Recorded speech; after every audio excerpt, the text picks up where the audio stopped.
श्री शिवाय नमस्तुभ्यम। आप सभी का वेलकम है आपके अपने चैनल ज्योतिष मन्नू में। तो शिव महापुराण की कथा पंडित प्रदीप मिश्रा जी द्वारा, तो ध्यान से सुनिए और बने रहे वीडियो में। हर हर महादेव, जय भोलेनाथ। शंकर की प्राप्ति किसको कही गई? हम संसार में जन्म लेने के बाद धन को जोड़ा, संपदा को जोड़ा, जमीन को जोड़ा, सत्ता को जोड़ा, वैभव को जोड़ा, इसमें शिव तत्व की प्राप्ति नहीं है। शिव तत्व की प्राप्ति किसको कहा गया? आपने अगर एक गिलास किसी को पानी पिलाया है, किसी भूखे को भोजन कराया, किसी भूखे को भोजन कराया, किसी प्यासे को पानी पिलाया, किसी दुखी के आंख के आंसू को आपने पोंछ दिया, कोई विद्या का अध्ययन करना चाहता था और उसकी एजुकेशन के लिए, उसकी विद्या के लिए आप आगे आकर खड़े हो गए, तो ये समझ लो किसी के पास में दवाई का पैसा नहीं और आपने आकर आगे आकर सेवा कर दी। कोई प्यासे को पानी, भूखे को भोजन, किसी के जीवन में आप अगर थोड़ा सा भी सम्मिलित हो गए उसके दुख की घड़ी में, तो समझ लेना ये शंकर को जल चढ़ाने के बराबर है, शिव भक्ति के बराबर। देवराज नाम का ब्राह्मण जो चोरी का धन लेकर शंकर जी के मंदिर में प्रवेश कर जाता है, शिव जी के मंदिर में जाने के बाद में ब्राह्मण देवता आवाज लगा लगा कर रहे हैं, हर हर महादेव। बार बार हर हर महादेव कहा जाता है, बार बार हर हर महादेव कहा जाता है, और देवराज नाम के ब्राह्मण को क्रोध आता है। अब तू तो ब्राह्मण है, ब्राह्मण घर में तेरा जन्म हुआ है, उसके बाद तो तेरे मुख से हर हर महादेव निकलना चाहिए था, पर हर हर महादेव सुनते से ही देवराज नाम का ब्राह्मण चिढ़ रहा था, क्रोध आ रहा था, अपशब्द कह रहा था, ताने दे रहा था।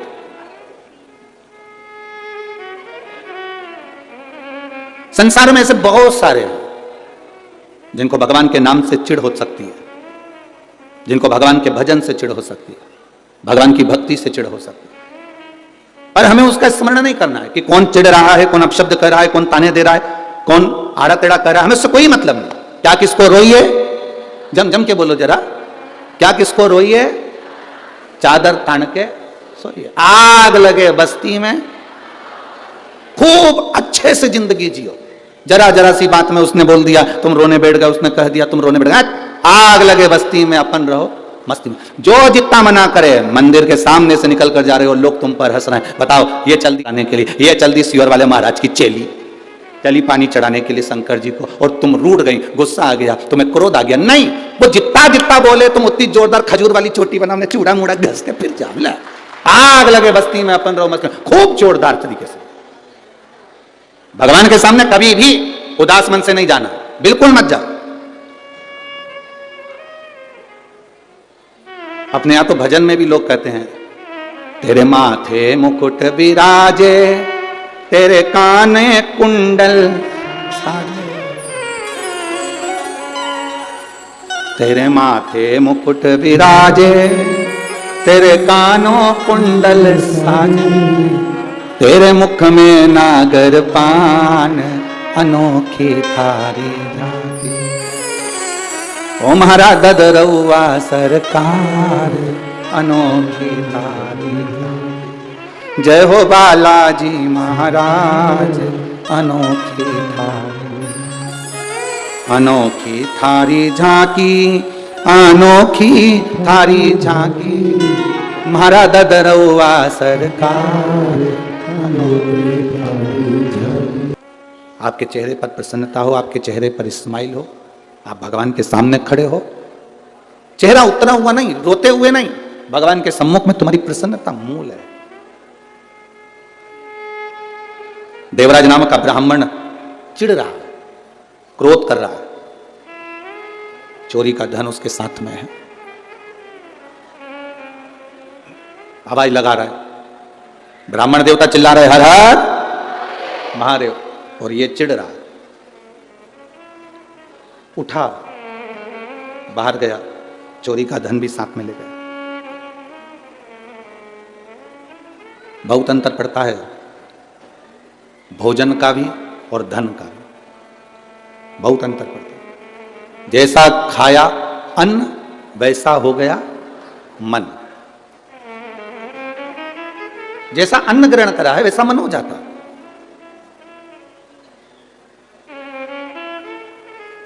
आप लोगों ने कथा सुनी होगी, भीष्म पितामह से दुर्योधन ने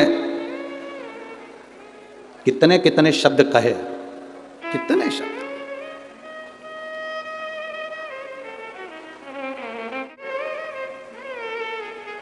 एक बार तो दुर्योधन ने यहां तक कह दिया था भीष्म पितामह से, तुम हमारे घर का अन्न खा रहे हो और हमारे यहां का खाने के बाद भी तुम हमारा साथ नहीं दे रहे, हमारे यहां का खाने के बाद भी साथ नहीं दे रहे। भीष्म पितामह ने उसी दिन मन में सोच लिया, अगर मैंने दुर्योधन के घर का अन्न खाया, मेरी बुद्धि इतनी जल्दी बिगड़ने वाली नहीं है। मैंने भले दुर्योधन के घर का अन्न खाया, पर मेरी बुद्धि इतनी जल्दी बिगड़ने वाली नहीं है। भीष्म पितामह ने कहा, अगर मेरी पूरी जिंदगी में मैंने दुर्योधन के घर का बेकार अन्न अगर खा लिया हो, तो कुछ देर के लिए मेरी विवेक में वो बात आए कि मैंने अन्न खाया और बिगड़ा। बस उसी समय पर भीष्म पितामह ने संकल्प ले लिया कि कल का सूर्यास्त होते हुए अर्जुन नहीं देख पाएगा। संकल्प, अन्न का इतना प्रभाव। अब संकल्प लिया कि कल का सूर्यास्त होते हुए अर्जुन नहीं देख पाएगा, तो इतने में दुर्योधन को मालूम पड़ा कि मेरे भीष्म पितामह ने संकल्प लिया है कल अर्जुन मर जाएगा। मतलब पितामह का संकल्प कभी झूठा नहीं गया, कभी झूठा नहीं गया।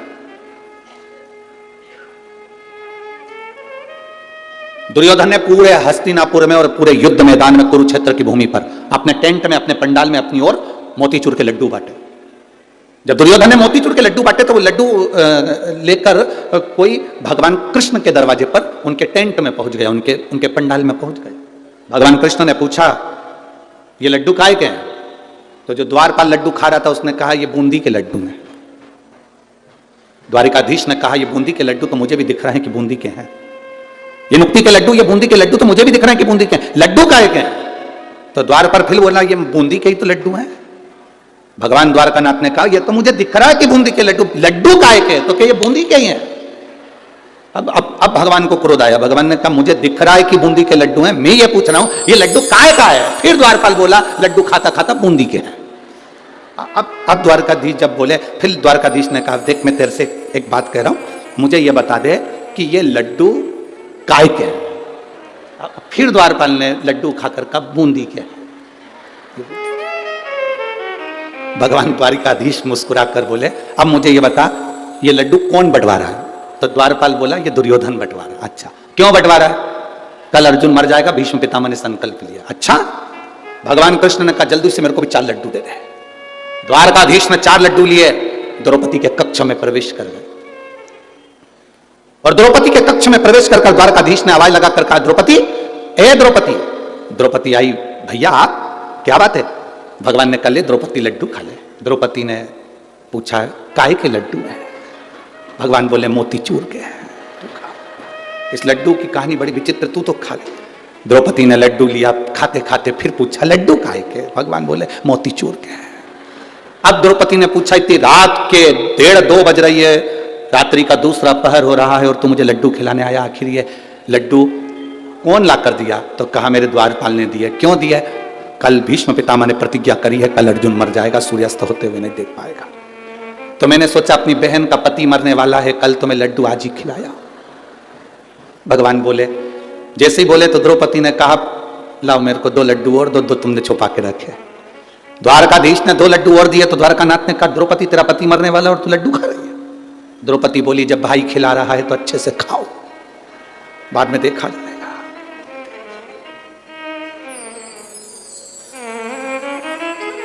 रथ कौन चला रहा है? द्रौपदी ने पूछा। भगवान कहते, मैं। जब तुम मुझे बहन कहते हो तो वो जीजा नहीं लगता। रथ साला चला रहा है। गाड़ी साला चलाता है तो 25 बार विचार करता, पीछे मेरे जीजा जी बैठे हैं, जीजी बैठिए, आराम से चलाऊंगा। हाँ, पत्नी को लेकर चलता तो भले कहीं ठोक देता, क्योंकि उसको मालूम है ये बहुत लड़ती है, जाए तो जान दो, दूसरी मिल जाए। उसको क्या, एक पत्नी आई मायके से, पति बेचारा कुछ काम कर रहा था, पत्नी ने आते से पूछा, क्यों जी क्या कर रहे हो? पति बोला, रुपए जोड़ रहा हूं। पत्नी इतनी खुश हो गई, अपनी शादी की सालगिरह आने वाली है, तुमने कहा था मंगलसूत्र दिलाओगे, इसलिए जोड़ रहे हो? पति बोला, नहीं 20 का नोट फट गया था तो जोड़ रहा हूं। पत्नी भी अंदर गई, फटे हुए दूध की चाय बना के दे दिला है, अब तुम इसको भी जोड़ लो। अब भगवान ने कहा, ले ये लड्डू।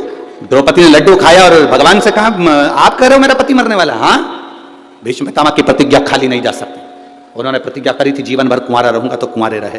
आप प्रतिज्ञा करी कि कल का सूर्यास्त होते हुए अर्जुन नहीं देखेगा, तो प्रतिज्ञा बिल्कुल पक्की है। ठीक है, लाओ 2 लड्डू और दो। द्रौपदी लड्डू खा रही है। द्वारकाधीश ने कहा, द्रौपदी थोड़ी तो शर्म करो, पति मरने वाला है और तुमको चिंता नहीं। द्रौपदी ने कहा, रथ की डोर तेरे हाथ में है तो मेरे पति की डोर भी तेरे हाथ में है, तो मरने नहीं देगा, ये पक्का।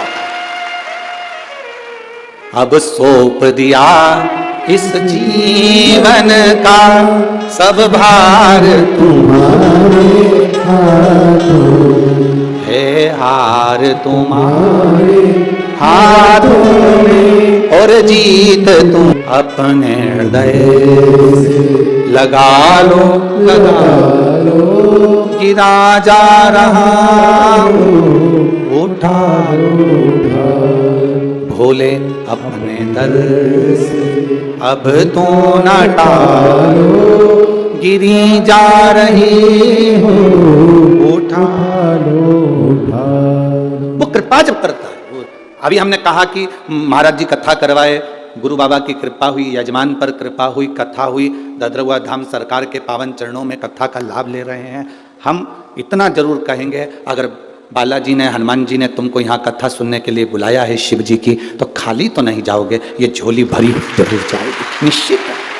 बोल बम का नारा है, आप उसके भरोसे पर आए, उसके विश्वास पर। द्रौपदी कह रही है, मेरा पति मर नहीं सकता, ये मेरा विश्वास है। दीन बंधु दीना नाथ मेरी डोरी तेरे, मेरी डोर तेरे हाथ में, तो कैसे मर जाए। भगवान ने कहा, द्रौपदी एक काम कर, जल्दी से तैयार हो जा, जल्दी तैयार हो, दासी के कपड़े पहन, नौकरानी के, दासी के कपड़े। द्रौपदी ने कहा, दासी के कपड़े मैं क्यों पहनूं, तू पहन।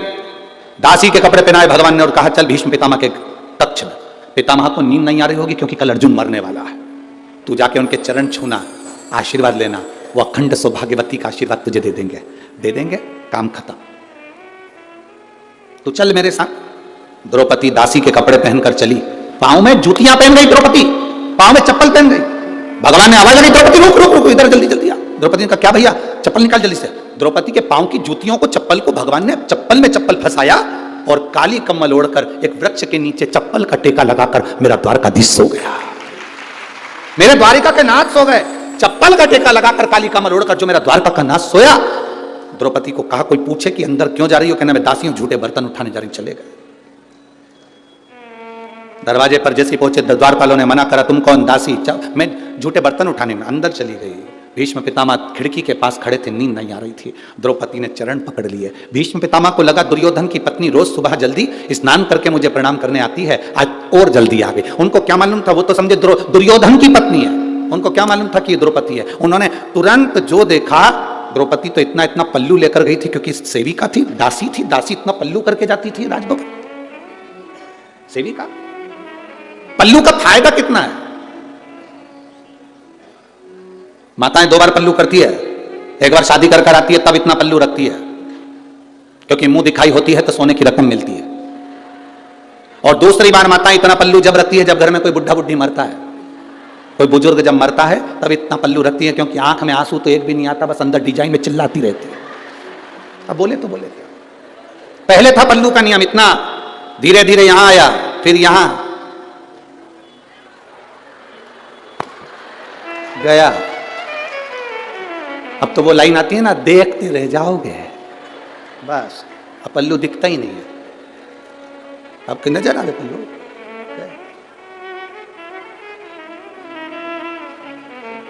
पहले के समय में होता था, नानी बाई का मायरा सुना है आप लोगों ने, जम के तो बोलो जरा। नानी बाई के मायरे में नरसिंह मेहता की दादी मर गई थी, और नरसिंह मेहता की बड़ी भाभी इतनी चिढ़ती थी अपनी दादी सास से और नरसिंह मेहता से कि उनको धक्के मारकर बाहर निकालने को तैयार हो। तो नरसिंह मेहता की पत्नी और नरसिंह मेहता की भाभी दोनों रो रही थी। पहले नरसिंह मेहता की भाभी रोई, दादी सास से गले लगकर, इतना पल्लू कर। तो नरसिंह मेहता की पत्नी को लगा कि मेरी जीजी आज तक सास के सामने पल्लू यहां रखी, सास मरी तो पल्लू यहां रखी, और इतनी चिपक चिपक के रो रही है, पहली बार इतना रो रही है सास के लिए। हमेशा गाली देती थी, डुकरिया मर जाए तो अच्छा, और आज गले लग लग के रो रही है। देवरानी को समझ में नहीं आया कि जेठानी इतना क्यों रो रही है। थोड़ी देर बाद जेठानी रोते रोते उठ गई और उठते से देवरानी से बोली अब तू रो ले, और जेठानी चली गई अंदर। जब देवरानी रोने बैठी तब समझ में आया कि जेठानी इतनी चिपक के क्यों रो रही थी।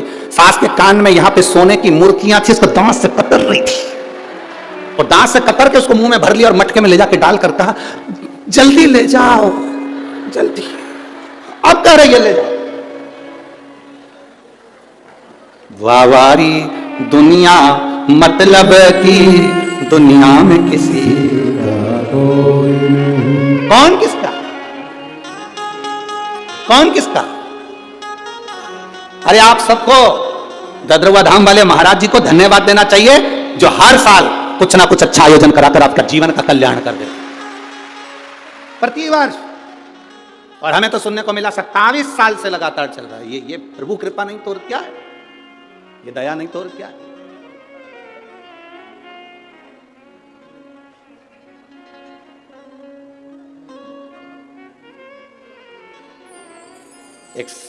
एक संत वो होते हैं जो केवल अपने अपने वालों को खिला देते हैं, अपने अपने वालों के लिए कोई आयोजन अरेंज कर लेते हैं, पर ये वो संत हैं जो केवल अपने वालों के लिए नहीं सबके लिए करते रहते हैं। ये वो संत है, सहज नहीं है। संत का जो स्वभाव होता है वो यही होना चाहिए। निर्मल मन सोमोई, निर्मल।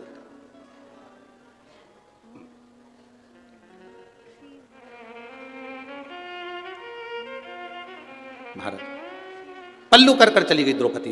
भीष्म पितामह के चरण पकड़े। भीष्म पितामह को लगा दुर्योधन की पत्नी, आशीर्वाद दे दिया। अखंड सौभाग्यवती भाव।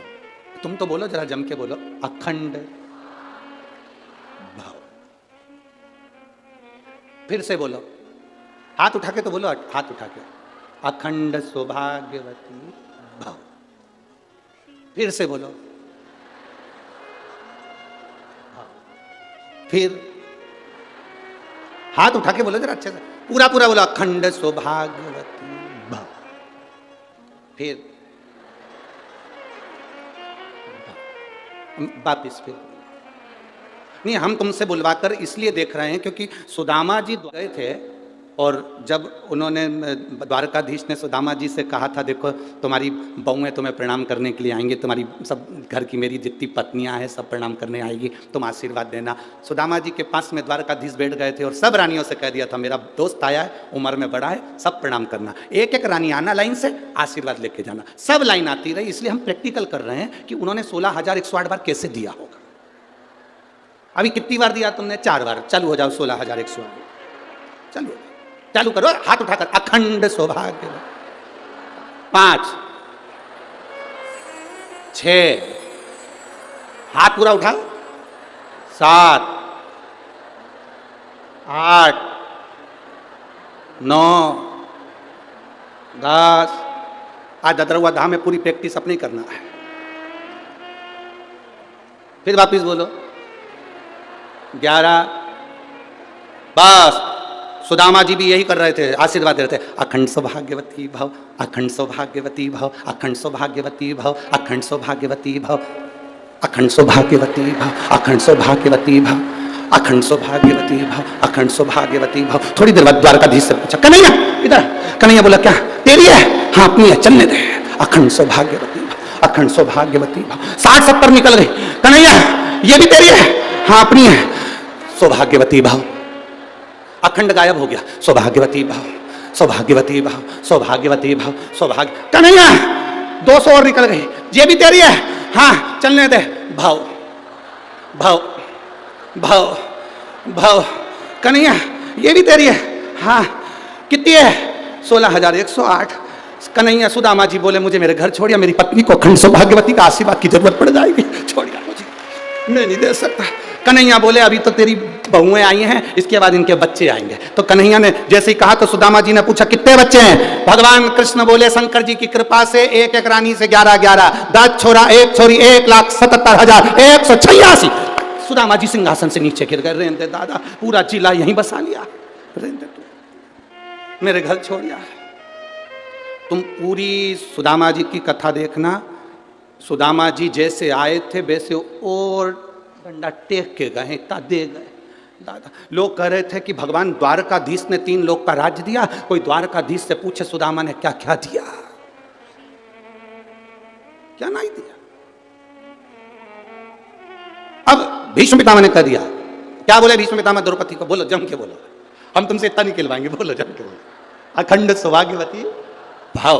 जैसे ही कहा भीष्म पितामह ने, द्रौपदी ने अपना पल्लू ऊंचा करा। जैसे ऊंचा करा तो भीष्म पितामह ने कहा, द्रौपदी तू? द्रौपदी कहती है, पितामह अब तो कल देखूंगी। मेरा अखंड सौभाग्य रहता है कि अर्जुन नहीं रहता है, आपने संकल्प लिया। चली गई द्रौपदी, पितामह नींद उड़ गई पितामह की। रात्रि को पितामह ने एक पत्र लिखा, उस पत्र को बाण पर लपेटा। भीष्म पितामह ने ध्यान लगाकर देखा, इसको यहां भेजा किसने। तब ध्यान में आया पितामह कि इसको भेजने वाला कोई दूसरा नहीं था। चप्पल का टेका लगा के काली कम्बल ओढ़ के आराम से सो गया है। अपने को बेचैन कर दिया, खुद चैन से सो गया है। बताओ हद हो गई। इसीलिए ददरुआ धाम बालाजी महाराज ठुमका लगाते हुए दिखते हैं। खूब आनंद में आग लगे बस्ती में, अपन रहो मस्ती में। वो कहता है खुश रहो, प्रसन्न, आनंद में रहो। दूसरे दिन युद्ध प्रारंभ हुआ। द्वारकाधीश हंस रहे थे, मुस्कुरा रहे थे, क्योंकि आज भीष्म पितामह की हालत क्या है। भीष्म पितामह देखे कि द्वारकाधीश हंस रहे हैं, उन्होंने बाण छोड़ दिया। वो बाण द्वारकाधीश के चरणों में गया। पत्र द्वारकाधीश ने निकाला, पढ़ा। अभी तक द्वारकानाथ रोए रहे थे, हंस रहे थे, अब द्वारकानाथ रोने लगे। जैसे ही रोए तो गुप्त रूप से रुक्मणी, सतभामा, जामंती, कालंदी, मित्रवृंदा, लक्ष्मणा सब आ गई। प्रभु आप रो रहे हो क्यों? भगवान ने पत्र दिया। उस पत्र में लिखा था, दीन बंधु दीनानाथ मेरी डोरी तू केवल अर्जुन की डोरी नहीं संभाला, मेरी भी डोर संभालना। नीचे लिख दिया, मेरा प्रण ना छूटे और अखंड सौभाग्यवती होने का वर ना छूटे। अब तू निपट क्या करना है। शंकर की उदारता, ये शिव की करुणा के बिना आप उसके भरोसे पर जी रहे हैं, उसके सहारे जी रहे हैं। आपने कह दिया मेरे जीवन की डोर अब तेरे हाथ में, मतलब अब वो संभाले, अब उसके ऊपर निर्भर।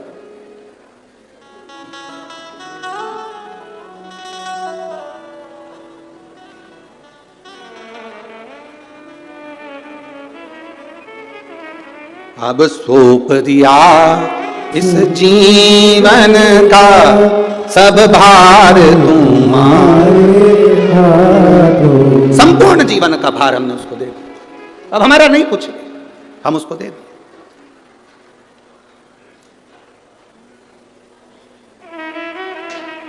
आप आए जरूर हो।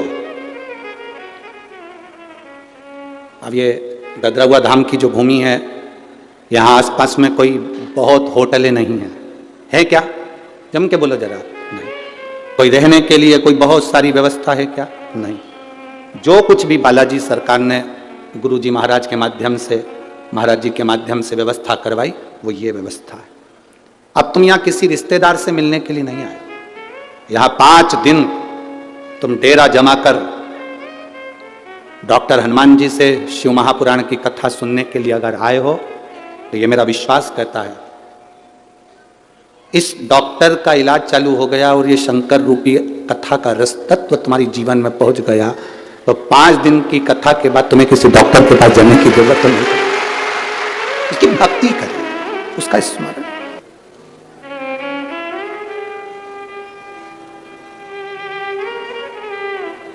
कोई तुमसे पूछे कहां गई हो 5 दिन के लिए, कह देना बालाजी सरकार की गोद में बैठकर शंकर की कथा का श्रवण कर रही हूं, अपने जीवन को सार्थक कर रही हूं।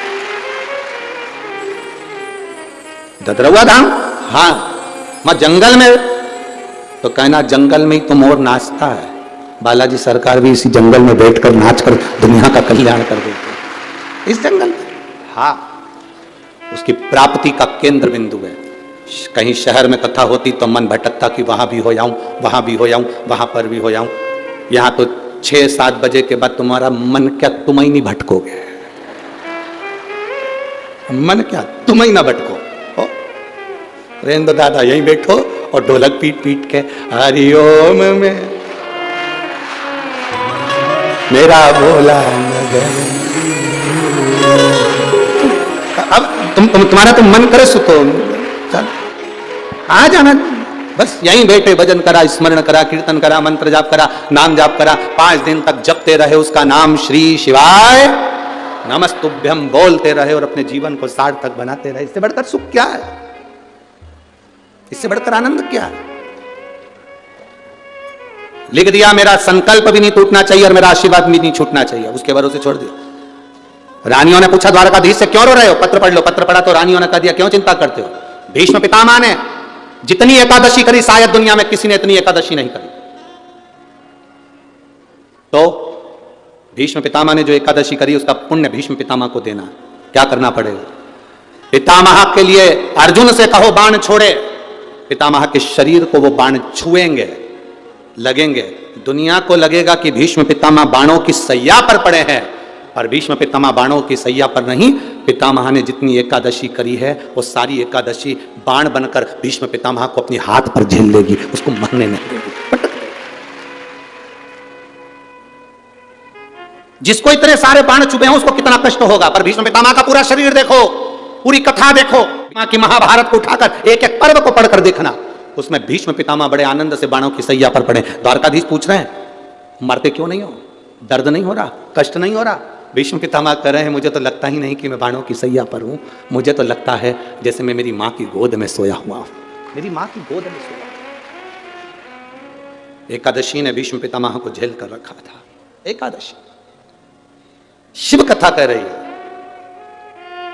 कोई चिढ़ रहा है, चिढ़ने दो। कोई अपशब्द कह रहा है, कहने दो। कोई आड़ा टेढ़ा कह रहा है, कहने दो। कोई कुछ भी बोले तुम्हें मतलब नहीं। देवराज नामक का ब्राह्मण अपशब्द कह रहा था, चिढ़ रहा था।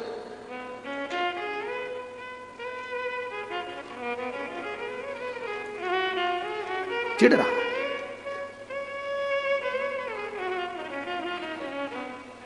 एक बार कई लोग प्रश्न करते हैं, गुरुजी आप कहते हो कि हनुमान जी महाराज शंकर भगवान का एक अंश स्वरूप है, एक अंश स्वरूप। पूरी शिव महापुराण की कथा को उठाकर देखिए, स्कंद पुराण को, मत्स्य पुराण को, कूर्म पुराण को उठाकर देखिए। एक बाणासुर का चरित्र और एक श्री हनुमान जी महाराज का चरित्र, बहुत सुंदर सुंदर। शिव का एक अंश माता अंजना के तप साधना से शिव की प्रागट्यता और शंकर भगवान की प्रागट्यता से शंकर का स्वरूप प्रकट होना। इसीलिए तो कहते हैं शंकर सुमन केसरी नंदन।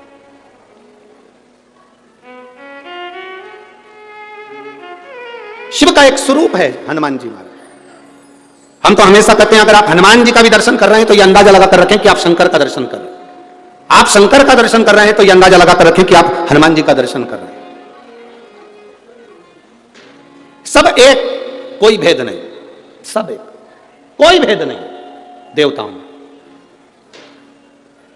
कोई भेदता नहीं, सब में एक समान।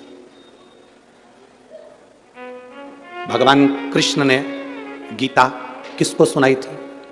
जम के बोलो। युद्ध के मैदान में भगवान कृष्ण ने गीता किसको सुनाई थी? जम के बोलो, जरा आवाज आना चाहिए। किसको सुनाई थी? अर्जुन को। पक्का लाख कर दूं? पक्का है कि अर्जुन को गीता सुनाई थी। जिसने स्कंद पुराण का स्मरण करा हो, मत्स्य पुराण का स्मरण करा हो, उसमें संवाद मिलता है द्वारकाधीश के पास में जब अर्जुन पहुंचे, अर्जुन ने निवेदन करा कि आप मेरी ओर से युद्ध लड़ें। भगवान ने कभी जाओ मैं बुलाऊंगा तब आना। अर्जुन आए, हनुमान जी को भी बुलाया। अर्जुन हनुमान जी दोनों आए, द्वारकानाथ संध्या करने बैठ गए, उठे नहीं। तब दोनों अर्जुन और हनुमान समुद्र के किनारे घूम रहे हैं, दोनों घूम रहे हैं। अब अर्जुन और हनुमान दोनों समुद्र के किनारे पर घूम रहे थे। घूमते घूमते अर्जुन के मुख से निकल गया, तुम कौन हो? हनुमान जी ने कहा मैं राम का सेवक हनुमान, राम भक्त हूं। अर्जुन ने कहा वो राम जी जिन्होंने बंदरों से पत्थर फिगवाए थे, सेतु बनवाया था, तब पार उतरे थे, और मैंने सुना बड़े वीर योद्धा थे।